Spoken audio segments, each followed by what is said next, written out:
Culture Qualité est un balado destiné aux professionnels d'assurance qualité et en TI.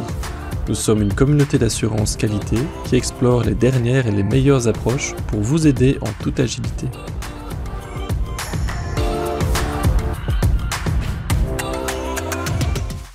Bonjour à tous, je suis Michèle Quintal, lead de la pratique assurance qualité chez Alitia, et aujourd'hui je suis accompagnée de deux passionnés dans des disciplines bien différentes, mais je pense complémentaires.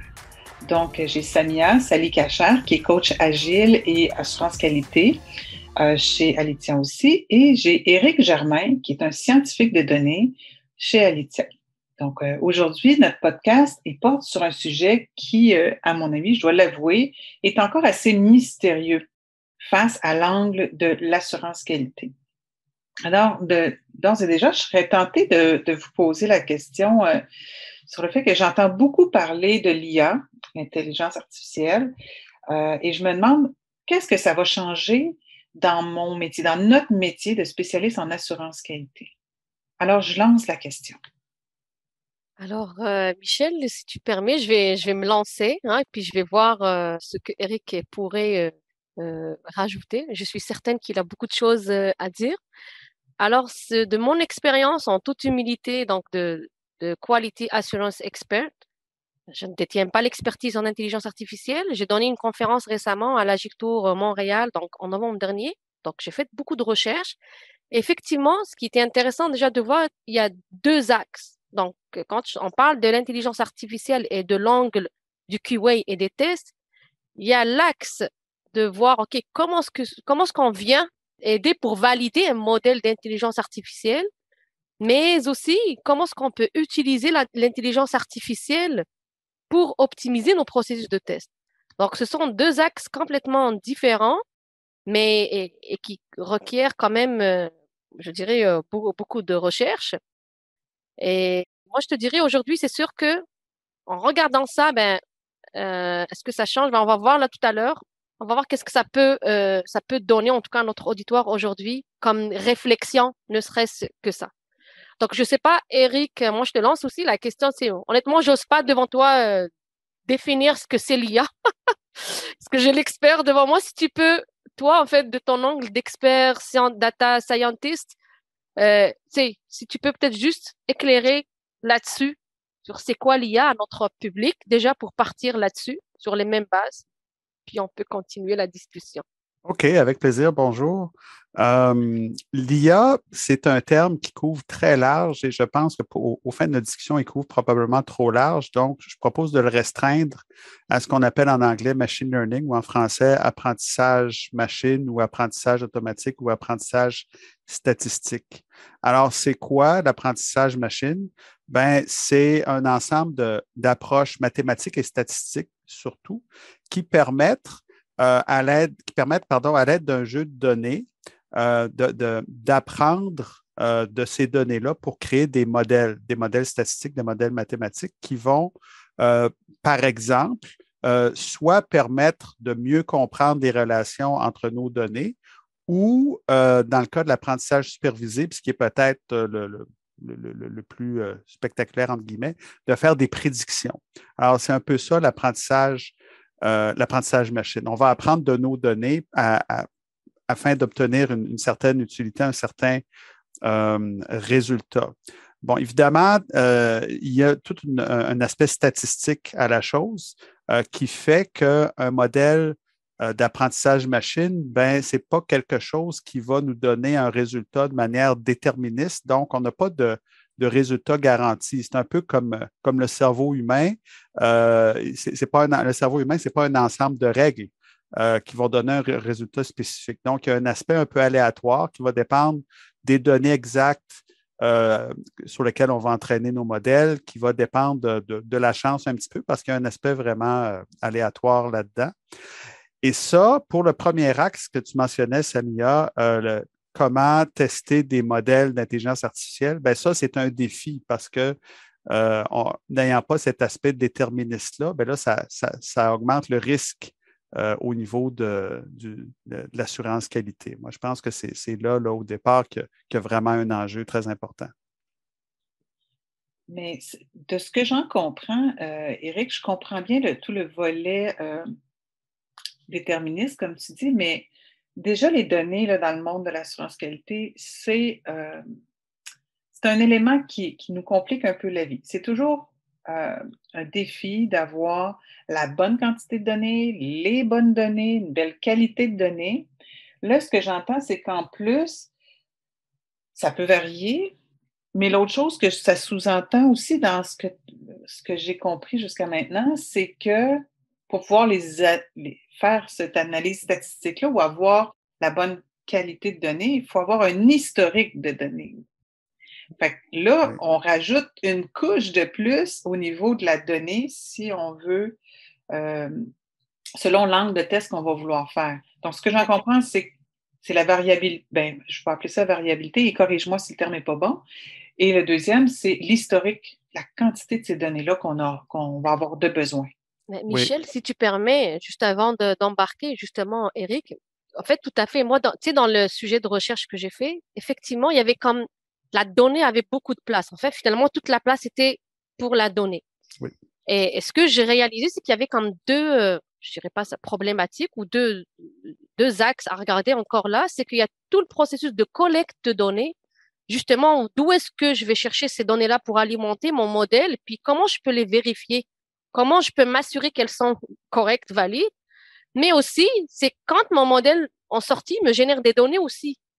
Comment je valide aussi que ces modèles sont précises ou pas? Puis quand j'entends Eric, justement, moi, je pense qu'il pourrait nous donner plus de lumière sur ces deux, c'est justement sur la donnée, puis comment on peut la valider.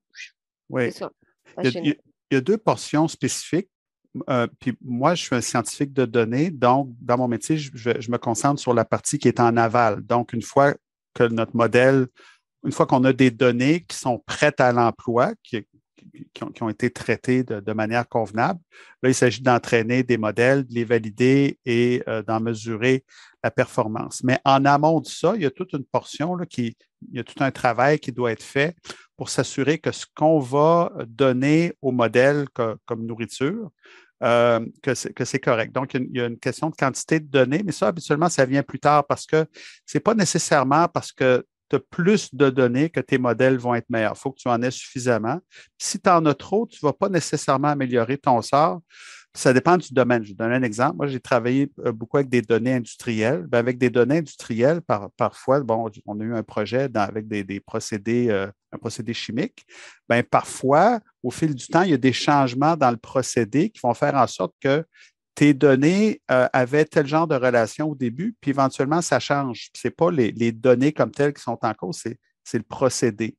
Et ça, on va avoir ça dans différents domaines ou pas, à divers degrés, ça va dépendre. Puis là, il y a toutes sortes de problématiques, les données manquantes, les relations entre les données, la corrélation entre les données. Et tout ça, ça va avoir un effet qui va varier, par exemple, selon le type de modèle que tu vas utiliser. Il peut y avoir des enjeux de granularité des données.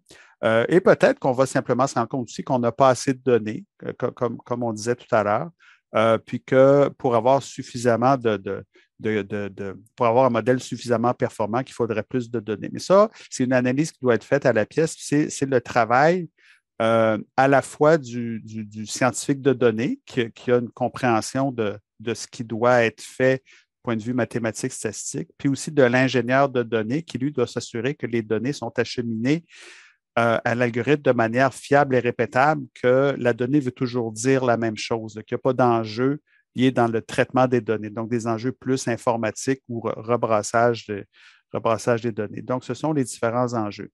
Au niveau du modèle, ben, on ne sait jamais en pratique quel modèle et quelle configuration de modèle va donner la meilleure performance, ni si cette performance-là va être adéquate. Alors, ce qu'on va faire en apprentissage supervisé, notamment, c'est qu'on va prendre les données disponibles, on va les séparer typiquement en trois jeux de données. Un ensemble de données d'entraînement qui vont servir à vraiment entraîner notre modèle et créer un certain nombre de modèles qui vont avoir chacun leurs caractéristiques qui peuvent être de nature très différente. Ça va aller, par exemple, de la régression linéaire ou logistique simple, pour ceux qui se rappellent leur cours de statistiques, jusqu'à l'apprentissage profond, un terme qui est très à la mode depuis quelques années, en passant par toute une ribambelle d'autres options. Donc, nos données d'entraînement vont servir à entraîner ces modèles-là. On va avoir des données de validation qui vont permettre de mesurer comparativement les différentes approches qui auront été retenues. Et à la fin, une fois qu'on a sélectionné un modèle avec les paramètres et les hyperparamètres qui vont permettre d'en maximiser la performance, bien là, on va utiliser un troisième jeu de données, un jeu de données de test qui va nous donner une mesure impartiale de la performance de notre modèle et qui va permettre de déterminer, bon, dans quelle mesure notre modèle est capable de répondre aux exigences fournies, puis de déterminer si cette performance-là est suffisante pour les besoins, puis de déterminer peut-être les coûts réels de non-qualité là, en lien avec l'utilisation de ce modèle-là. Wow! Je pense qu'on pourrait parler juste des données pendant des heures et des heures. Tout au début de ta dernière explication, tu as passé rapidement sur le volet de, oui, il y a toutes les données, mais le modèle, lui, en tant que tel, comment on peut faire pour le tester? S'assurer que notre modèle est fiable? Bien, un modèle, c'est jamais complètement fiable. Et là, ça crée des enjeux. Donner un exemple, il y a 2 ans et demi, j'assistais à une conférence à Montréal où il y avait notamment un cadre supérieur de l'administration fédérale de l'aviation américaine qui était venu à Montréal, c'était avant la pandémie, évidemment, puis qui expliquait qu'un des enjeux, c'est que si on veut mettre de l'intelligence artificielle dans les avions, on va avoir un problème de taille, c'est qu'on ne peut pas garantir que nos algorithmes ne foutront pas le bordel dans le pilotage des avions. Il n'y a pas de moyen simple d'éviter ça. On peut mettre des balises, on peut dire, ben, si l'algorithme dit de faire un U-turn, ben, on va détecter que ce n'est pas acceptable. Mais une fois qu'on a dit ça, qu'est-ce qu'on fait? Alors, c'est très, très, très, difficile. Donc, tester un algorithme, il faut simplement essayer à mon avis, de le faire tourner avec un ensemble de prédicteurs qui sont le plus représentatifs possible des situations réelles, puis s'assurer que les prédictions qui sont émises sont conformes, soit elles sont très, très proches de ce qui est souhaité, ou qu'elles ne dérapent pas. Mais ça, il n'y a pas une bonne réponse, oui. Si tu permets, justement, enfin, dans mon jargon de QA à moi, justement, dans le cadre de mes recherches, puis tu me diras, est-ce que ça fait du sens pour toi ou dans ton point de vue? Fait que, en fait, il y a comme une approche qui a été proposée justement pour valider les modèles, mais c'est sûr qu'elle est différente un peu de notre processus de test classique. Et là, ce que j'ai réalisé, c'est qu'on dirait qu'il y a comme un découpage déjà des phases. Fait qu'il y a, il y a la phase de réalisation, puis il y a la phase d'exploitation en production, OK? Oui. Et de ce que j'ai compris, c'est que tous ces systèmes-là, enfin, de plus en plus, il y a le système et le modèle de l'IA qu'on met en place, mais il y a aussi un système de feedback qu'on met en place avec lui. Oui. De ce que j'ai compris, il y a tout le process classique, c'est-à-dire dans la réalisation. Fait qu'il y a quand même des tests unitaires qui peuvent être faits. Il y a les tests de données qu'on avait parlé tout à l'heure, comment qu'on les teste.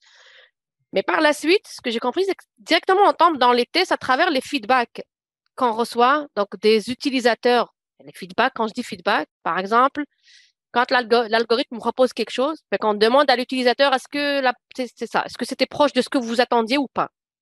Puis on dirait que ces données-là retournent au modèle pour tenir compte. Mais aussi, ce que j'ai vu, c'est qu'on parle aussi de tester, de monitorer, c'est-à-dire qu'il y a l'algorithme qui tourne en production, de monitorer l'environnement, je parle vraiment de la machine, du logiciel, la mémoire, comment ça réagit, et de détecter les moments où il y a des variations.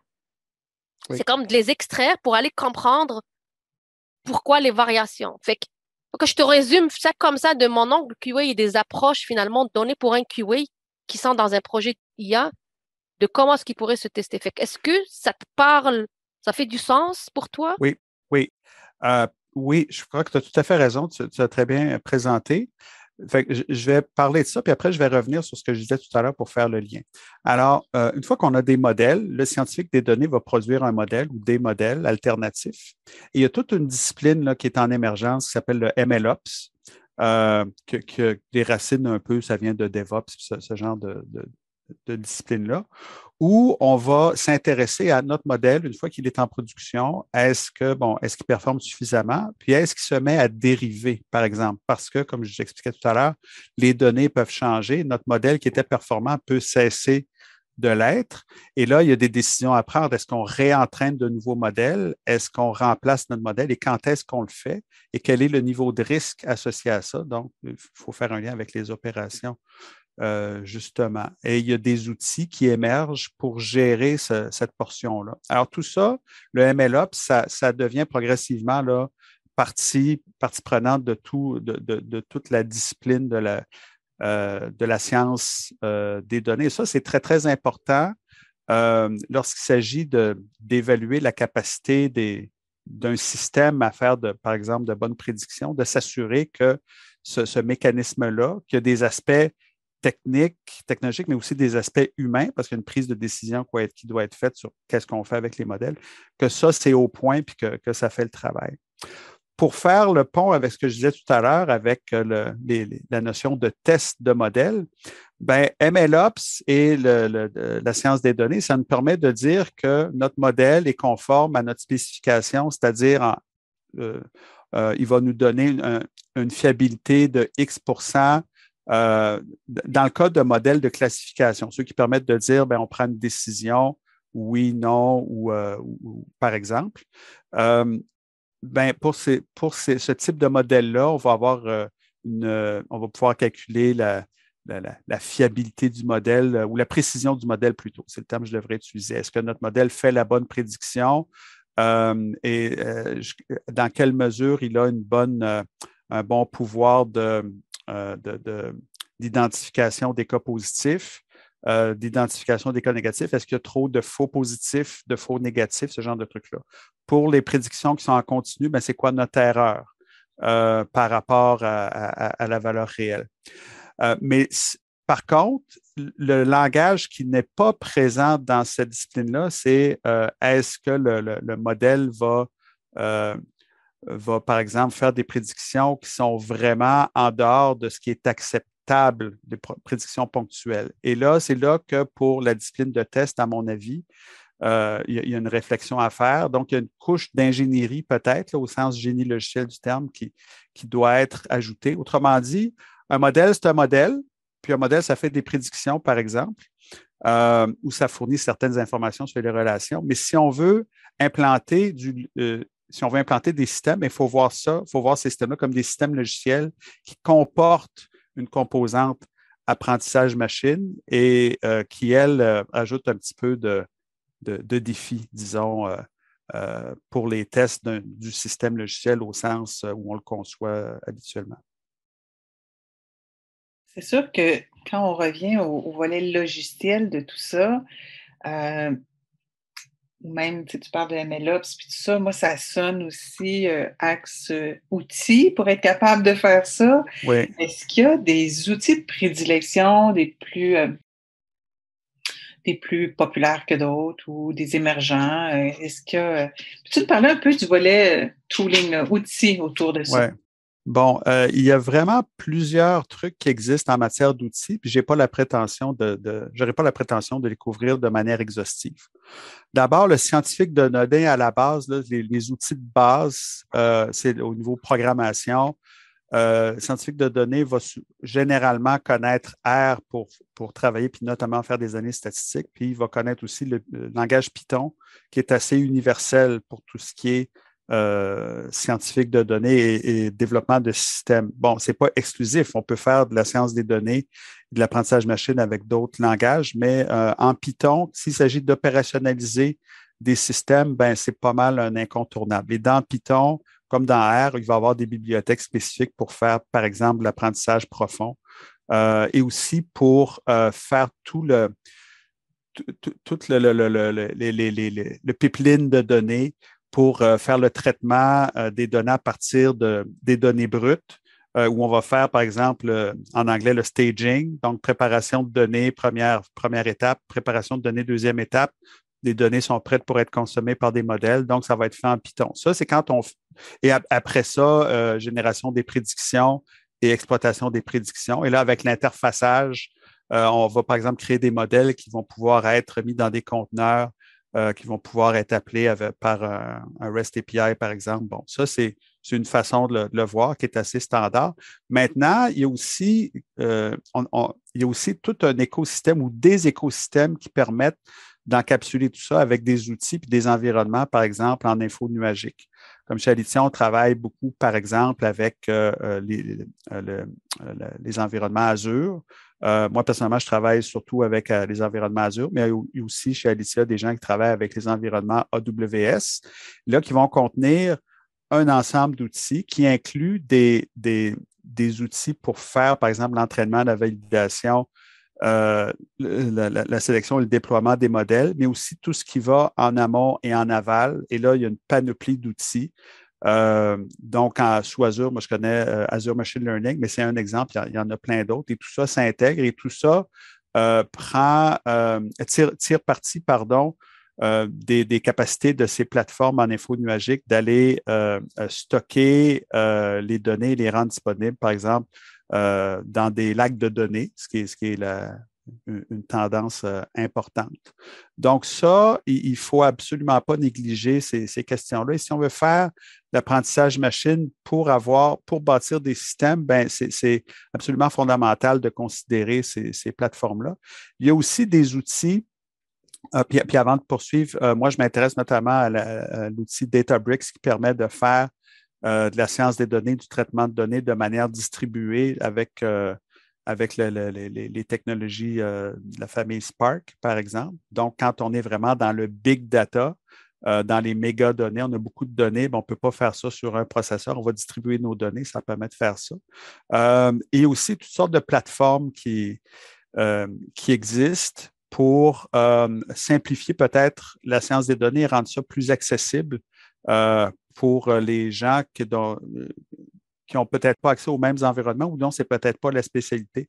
Je pense notamment à RapidMiner, avec qui on a fait un projet très intéressant récemment. Je pense aussi à quelque chose comme DataRobot qui est en émergence aussi. Ce sont des plateformes qui permettent de simplifier le développement de modèles et l'opérationnalisation à l'aide, par exemple, d'une interface graphique qui va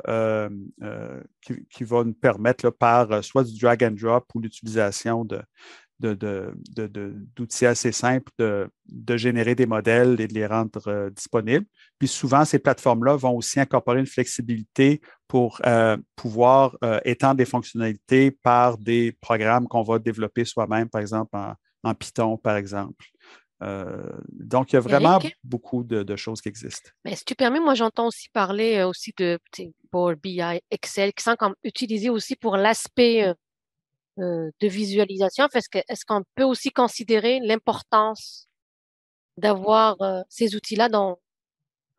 Oui, bien sûr. C'est sûr.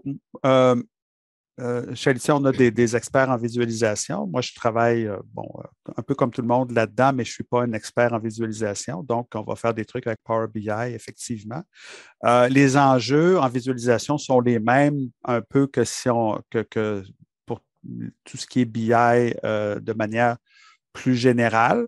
Mais c'est important, effectivement, de pouvoir visualiser nos résultats, ne serait-ce que pour valider là, si nos modèles se comportent correctement, simplement d'avoir une projection par exemple, des prédictions de notre modèle versus les données réelles qu'on aura obtenues a posteriori, par exemple. À l'œil, on est capable de voir s'il y a des tendances dont il faut se préoccuper. La même chose avec la visualisation de nos différents prédicteurs, les données qui entrent dans le modèle. Si ces données-là, elles fluctuent dans le temps ou s'il y a des tendances, il faut être capable de les détecter à l'œil parce que ça va nous dire, OK, là, on a un enjeu, puis il faudra peut-être penser à remplacer notre modèle. Quant à Excel, Excel, c'est toujours un outil, c'est le couteau suisse, hein, ça nous permet de faire des tas de trucs.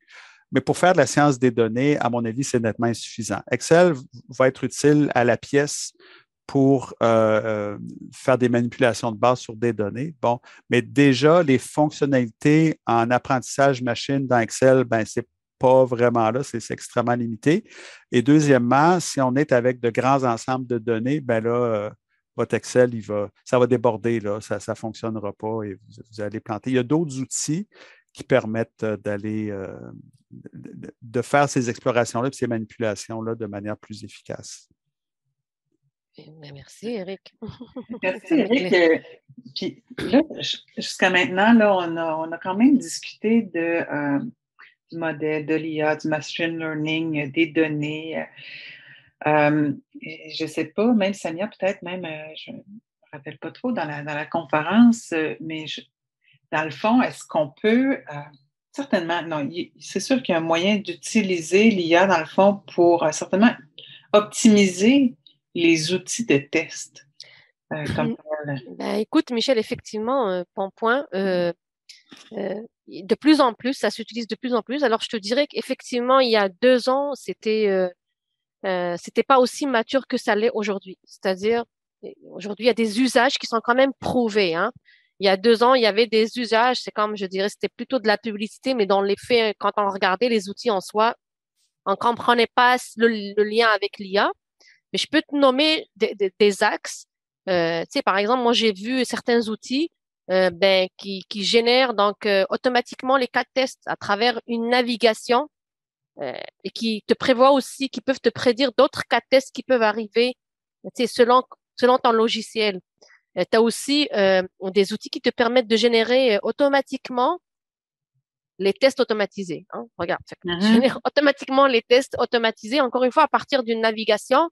Et on parle de plusieurs niveaux de tests. Hein. Ça peut être autant les tests unitaires, ça peut être les tests API, ça peut être les tests UX aussi. Fait que vraiment, ça te génère les tests automatisés. Il y a aussi, fait que là, il y a un lien avec le UX. Donc, l'analyse finalement d'images sur les captures d'écran, c'est dans l'enregistrement. Puis on peut générer carrément, c'est comme de la reconnaissance d'image. On utilise la reconnaissance d'image pour te générer les tests. Il y a aussi la suggestion automatique de correction de bugs. Hein, ça, moi, ça m'a quand même impressionné. Je les ai vus. Puis, il en a parlé tout à l'heure, Eric, justement, il élaborait sur l'Excel et Power BI pour la génération, le traitement des données. J'ai vu aussi des outils qui se servent de l'IA pour te permettre aussi de t'alléger, je te dirais, de ton processus de traitement de données.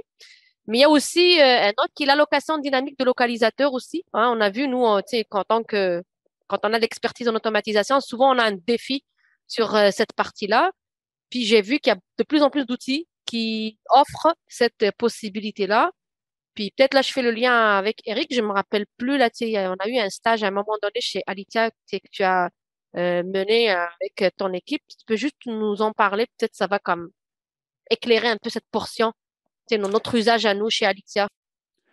Oui, c'est ça. On a eu un stagiaire l'été dernier qui a fait une intervention chez vous pour travailler à l'implantation d'un algorithme d'intelligence artificielle, d'apprentissage machine, pour aider au niveau de ce qu'on appelle les localisateurs dynamiques. Puis, moi, je ne suis pas un expert en test logiciel sur le plan pratique, mais je peux expliquer les grandes lignes. C'est que les outils de test vont s'intéresser à suivre les différents objets sur l'interface. Mais l'outil doit conserver une trace de ces objets-là. Et s'il y a un changement, par exemple, dans le nom ou certaines caractéristiques de l'objet, à ce moment-là, l'outil traditionnel va perdre la trace du localisateur et là, il y a un travail additionnel qui doit être fait pour essayer de compenser puis refaire le lien entre le localisateur qui existait avant puis déterminer que c'est le même que celui qui se retrouve à tel endroit, mais qui porte peut-être pas le même nom, mais c'est le même qui a juste été changé.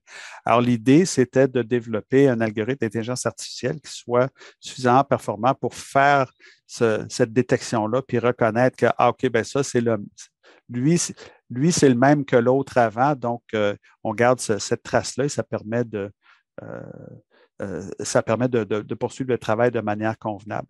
Bon, évidemment, Michel oui, et vas-y. Eric, je suis curieuse, tu sais, parce que là, on parle du volet justement de l'outil en soi, mais moi, si je reviens en amont, Michel, si je me rappelle bien, tu as joué le rôle de PO, parce que c'était Ouais. pour le produit d'Alitia GoTest. Ouais. Mais moi, je suis curieuse aussi, outre le volet test, comment tu as découpé, tu sais, comment tu as scopé le projet, comment tu l'as découpé, tu sais, l'agilité, est-ce que c'était possible ou pas? Ben, Comment tu as eu tes feedbacks? ouais, c'est ça. Ben, moi, je te dirais que ça a été un peu un reality check pour moi, là, ce projet-là, parce que oui, je suis PO du produit, mais j'étais PO sur ce projet de stage-là, où, tu sais, on en parle aujourd'hui. Moi, encore aujourd'hui, là, c'est pas la première discussion qu'on a, puis j'apprends encore des nouvelles choses. J'ai été confrontée à la définition même du projet qu'on voulait faire. Tu sais, vous en avez parlé tout à l'heure, il y a plein d'options possibles où on peut mettre l'IA. Quand on a choisi justement l'option des localisateurs, ben, où moi j'ai eu un petit reality check, c'est dans ah oui, attends une minute, moi je ne m'y connais pas en IA, je dois apprendre ça. Notre stagiaire, qui lui, c'était sa discipline, devait comprendre notre métier. Donc, même si j'essayais de le découper dans une période d'un stage, c'était difficile parce que ça prenait un certain temps d'apprentissage de part et d'autre pour pouvoir y aller, puis bâtir un peu cette philosophie-là, ce modèle-là. Donc, il aurait fallu que ça se fasse sur un plus long terme pour arriver pas qu'on n'a pas appris, on a appris des choses dans ce projet-là, mais je pense que ça aurait été plus bénéfique et plus facile de découper ça de manière vraiment agile, là, au sens propre du terme, là, avec vraiment une vision claire, puis des objectifs et tout ça. Ça a été un gros challenge pour moi en tant que PO. Ça m'a sorti beaucoup de ma zone de confort où habituellement, je sais où on s'en va. On s'en va dans un produit, on a des choses très, très définies. Là, ça a mis un élément plus complexe en tant que PO, là, où j'ai dû même écrire les stories, c'était difficile pour moi parce que là, je voulais avoir le bon langage, je voulais avoir la bonne discussion. Ça a été en fait, c'est l'apprentissage un peu comme d'un nouveau domaine d'affaires, dans le fond. Ouais, ça Ouais. a été ça les défis de mon côté. Et l'acceptation aussi, tu sais, l'acceptation ou les tests, justement, moi, ce qui me ramène à cette question, justement, est-ce que tu as réussi à aller au bout, justement, de tester, de valider que ça répondait à ce que tu t'attendais, d'accepter? Aujourd'hui, est-ce qu'on est capable de le dire ou on a encore du travail à faire pour aller chercher? On n'a pas réussi dans le temps qu'on avait à se rendre à bon port, comme on dit. On a OK. avancé, on a éclairci des choses, on a fait des constats, mais non, on n'est pas allé au bout de l'histoire. OK, ben écoute, c'est intéressant, mais c'est sûr, mais en fait, pour faire la boucle, je pense qu'on a traité, on a parlé euh, de beaucoup de choses, j'espère, intéressantes. En tout cas, elle l'était vraiment pour moi, en ayant aussi le scientifique de données avec nous aujourd'hui, qui a, comme tu dis, Michel, a ramené ce langage qu'on ne sera jamais capable d'être à son niveau. En tout cas, moi, je pense pas. Mais si on revient justement à la question de départ, donc ce qu'on comprend, c'est complexe. Moi, j'en retiens que c'est complexe, hein. J'en ai retenu ça. Mais c'est sûr que d'un point de vue QA, il y a un QA qui travaille dans des logiciels classiques où les specs sont adressés depuis le début. C'est sûr qu'on s'entend ce que ça va changer quand même des choses. Donc, je suis curieuse de voir justement, Michel, toi qui as travaillé dans ce projet autant que PO, hein, tu l'as vécu quand même l'expérience. Toi qui as été chef de pratique de QA pendant longtemps, qui voit la pratique se transformer de plus en plus, qui a l'expertise aussi dans l'automatisation, c'est quoi, comment, maintenant les QA là, qu'est-ce que tu leur dirais pour se préparer à ce domaine? Ben, en fait, moi, je trouve ça, c'est sûr que ça amène son lot de défis, là. Ça amène un lot de défis quand même considérable, mais pour moi, c'est hyper stimulant. Ça ne change pas nos fondations. Je reste convaincue que les fondamentaux de l'assurance qualité restent là, ça reste pertinent. Ça veut dire que nos outils où on va se fier à une pyramide de tests, il va juste falloir bien faire la relation entre tout ça. Il va falloir aussi continuer à faire des stratégies de données et c'est encore plus pertinent qu'avant. Fait que ça veut dire qu'il faut juste monter encore plus en compétence dans ces éléments-là. Et où le volet stimulant de tout ça, je le vois vraiment dans le fait que quand on pense qu'on a fait le tour du jardin, c'est pas le cas. Ça nous amène à développer, à complémenter notre discipline, à apprendre une nouvelle discipline, à apprendre des nouveaux concepts. Là, Éric, il nous a parlé de plein de concepts. Puis c'est pas la première discussion que j'ai avec Éric, là. Puis à chaque fois, j'en apprends. Ça nous amène aussi à se familiariser ou à apprendre certainement des nouveaux outils, à comprendre ces outils-là si on n'en est pas des utilisateurs et à se faire des nouveaux amis, des nouveaux collaborateurs. En fait, faire connaissance avec ces nouveaux spécialistes-là qui ont un langage, une réalité, des connaissances que je trouve très, très, très stimulantes là, de mon côté. Puis j'imagine, Éric, ces gens-là devraient aussi faire connaissance avec les spécialistes de QA quand ils travaillent dans des projets. C'est absolument essentiel. Puis je dirais même plus largement, les scientifiques de données doivent développer leurs compétences plus générales en génie logiciel parce que par formation, la plupart des scientifiques de données, ils vont apprendre la programmation, mais ce n'est pas vu nécessairement avec la même rigueur qu'on va voir, par exemple, dans des programmes en informatique ou en génie logiciel. Donc, c'est important, ils doivent être sensibilisés à ces notions-là. Il y a des erreurs importantes qui peuvent être dues non pas à la modélisation, mais vraiment aux aspects informatiques. Il y a des cas documentés ou des erreurs, on parlait d'Excel tout à l'heure, des erreurs dans des fichiers Excel peuvent dégénérer puis complètement faire déraper un système. C'est aussi simple que ça, donc c'est mutuel. Si je peux me permettre, j'ajouterais aussi un autre élément dont les gens doivent être conscients avant de s'embarquer dans un projet d'IA. Pour faire de l'intelligence artificielle, pour faire de l'apprentissage machine, ça prend des données. Alors, c'est un préalable. Si on n'a pas de données, on ne peut pas faire d'apprentissage machine et c'est une réalité qui nous rattrape très, très souvent. Peut-être Éric nous invite à faire un podcast sur la donnée, Michel. Ouais. Je ne sais pas ce que tu en penses. Vraiment, c'est certain qu'on vient juste de semer encore plein de graines sur des sujets super intéressants. J'espère que cette discussion-là va déclencher à nos auditeurs une aussi grande soif d'approfondir le sujet que nous, ça a pu faire. Je trouve que c'était encore une fois très, très intéressant. Je vous remercie. Je te remercie, Éric, de ta grande générosité et ton esprit de synthèse pour tout ce que tu connais. Et encore, ta grande curiosité, Sonia. Donc, je vous invite à venir nous rejoindre encore dans nos différents podcasts. Comme vous pouvez voir, on essaie de le regarder dans tous les angles.